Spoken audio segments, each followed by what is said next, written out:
Outside the towering Ministry of Interior, they gathered, demanding access. But on Sunday evening, as the crowds grew, so too did the tension. The Egyptian military, under strict orders to prevent crowds from storming the sprawling security complex, fired warning shots into the air. The situation further complicated with the arrival of armed men, who the protesters described as former regime loyalists that tried to attack the crowds. Earlier on Sunday, the prosecutor general had ordered all state security buildings sealed. That decision came after protesters stormed the operational headquarters of the state security in another Cairo suburb. There, they found documents, police records, underground rooms, and even a passageway that led to a secret living quarter they claimed was used by the powerful Minister of Interior, now standing trial. They also found bags of shredded documents.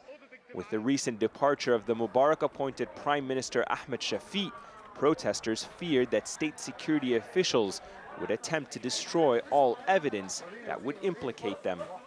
After protesters stormed this massive state security compound behind me, Egypt's new prime minister asked anyone with incriminating evidence or documents to hand them over to the military so that they can be used in the prosecution of former regime officials.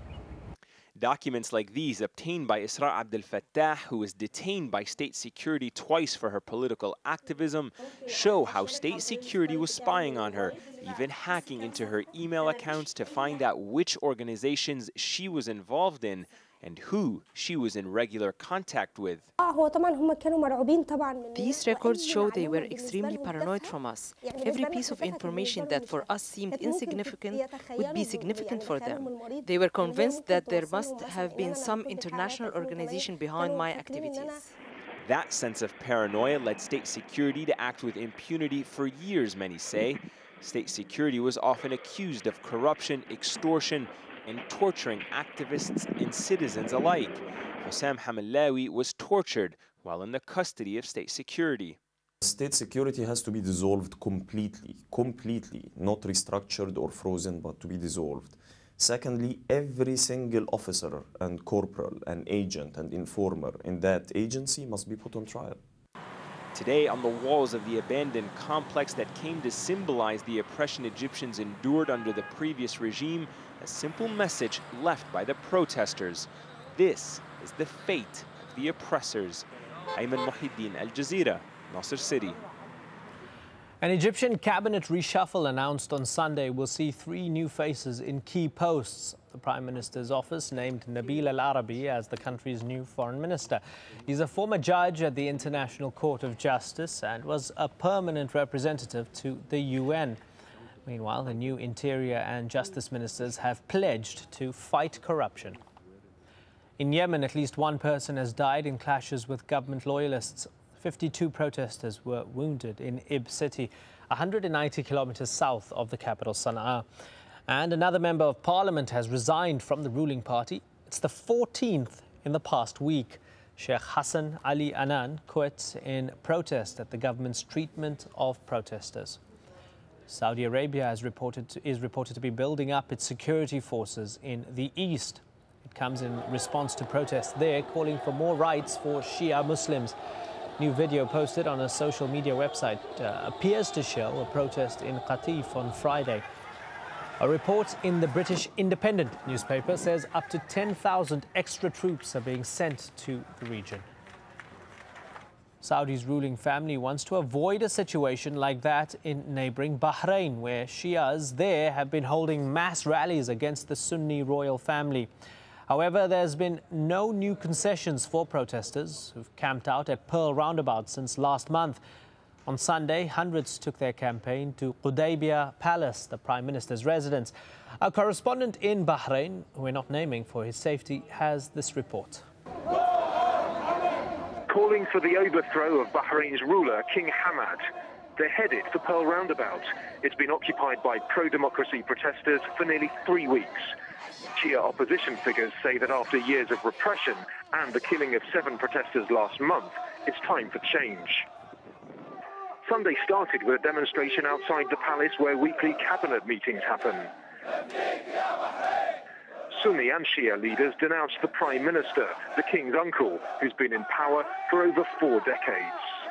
And they called for foreigners given jobs in the security forces to be expelled from the country, saying the majority Shia population here is being squeezed out of public sector jobs.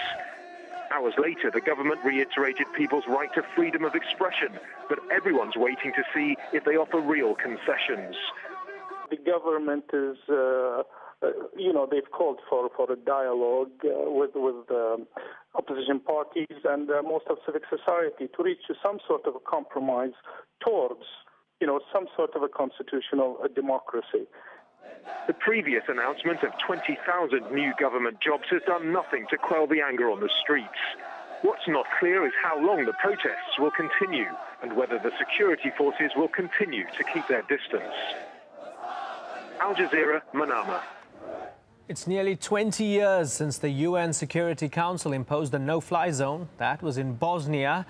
Now the calls are growing louder for a no-fly zone over Libya.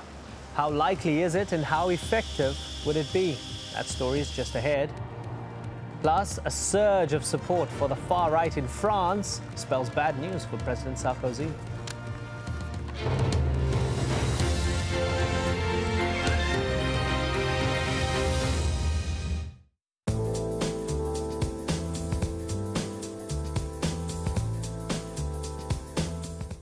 Hello once again, welcome to another look at the international forecast, and we've seen some very lively weather across the eastern third of the United States. Here's that huge bank of cloud making its way across the eastern seaboard. Dry weather coming back in behind for a time. We have got thicker cloud coming into central parts, and there you go, another area of very wet and wintry weather to come here as we go on through Monday. So there's that snow. It will turn to snow as it pushes its way over the high ground of the Rockies.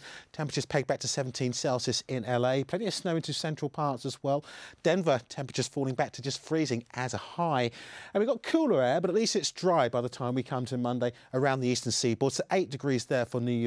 Notice that wintry weather just clinging on around the Canadian Maritime, so that could cause a few problems. Elsewhere, it should be largely dry, and it's largely dry too across the Caribbean. Some lovely sunshine here.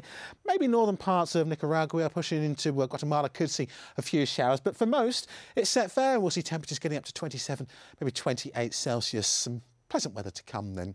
Pleasant weather too into central parts of Europe, but topping and tailing that, looking a bit disturbed. It's wet, it's very wintry down into that southeastern corner.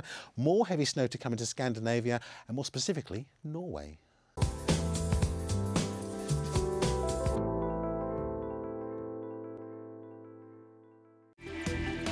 We do accept that there was very bad mistakes made in our banking area. Behind the headlines, most South Koreans are not interested in reunification. Is the inside story at this time on Al Jazeera. The relocation of the Ahmadiyya has magnified the issue of religious intolerance in Indonesia. Is this inevitable in a multicultural society? And is the government turning a blind eye? 101 East at this time on Al Jazeera.